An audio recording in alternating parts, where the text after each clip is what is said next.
Switching on the shortwave that evening, the boy found Zortron's signal easily and listened as the prognostication began again. Zortron spoke of the next morning's Kentucky Derby winners. He foresaw the disappearance of a local child and the outcome of a much publicized mobster trial in New York that was drawing to a close. With only minor variations in the following days, all of these predictions came to pass, exactly as he said they would. But the oddest prediction Zortron made was about the astronaut. His voice coming crisply but with occasional distortions over the shortwave ether ocean. Zortron explained that NASA would soon be sending a single astronaut on a top-secret mission up to orbit the Earth. This mission was not being publicized, and it was being handled with the utmost security. Andy knew that so far only chimps had been shot up to sail above the stratosphere, and that in time a rocket carrying a man would soon be next. But Zortron said that time had come, and that this man was indeed very special. He said that NASA knew that sending a man out beyond the sky was not only a tremendous technological achievement, but that it was also a momentous psychic one as well. For the first time in history, a human being would leave this blue envelope of nurturing oxygen, earth, and water to see what light glimmered beyond the veil of the heavens. How could one predict how this would affect the mind of such an explorer? Toward this end, NASA had chosen someone with a very perceptive nature to be the first man in space. Using all the psychological testing they had at their disposal, they chose a man who rated exceptionally high in extrasensory abilities, a sensitive.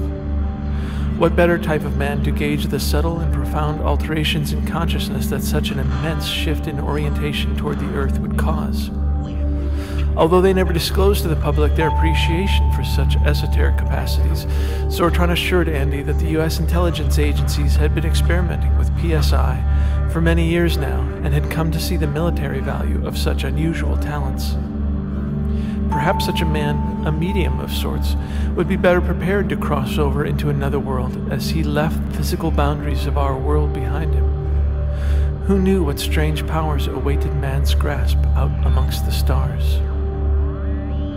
The scientists never discussed with the astronaut the possible psychological or mental stress he might encounter. They framed it as a purely technological challenge and relied on popular ignorance of the subtle senses, and ignorance that the astronaut shared, to hide the true motivations for the mission. And for this reason, Zortron foresaw that the expedition would end in fiery disaster. He explained that the psychic and terrestrial shift would be too much for the capsule's gifted but unknowing occupant.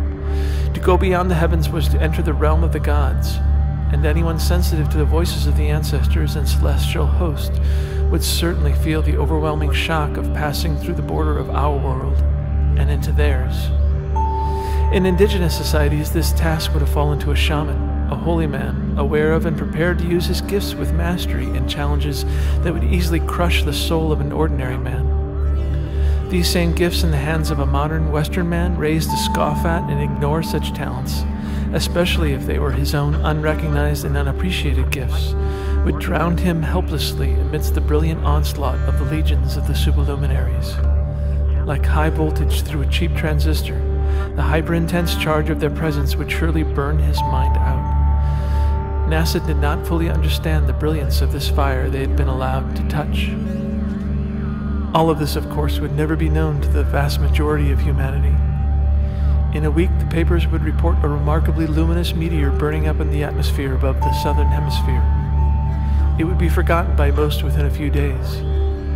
But Zortron warned Andy not to be fooled by the cover-up, that it was no meteor that would light up the evening sky.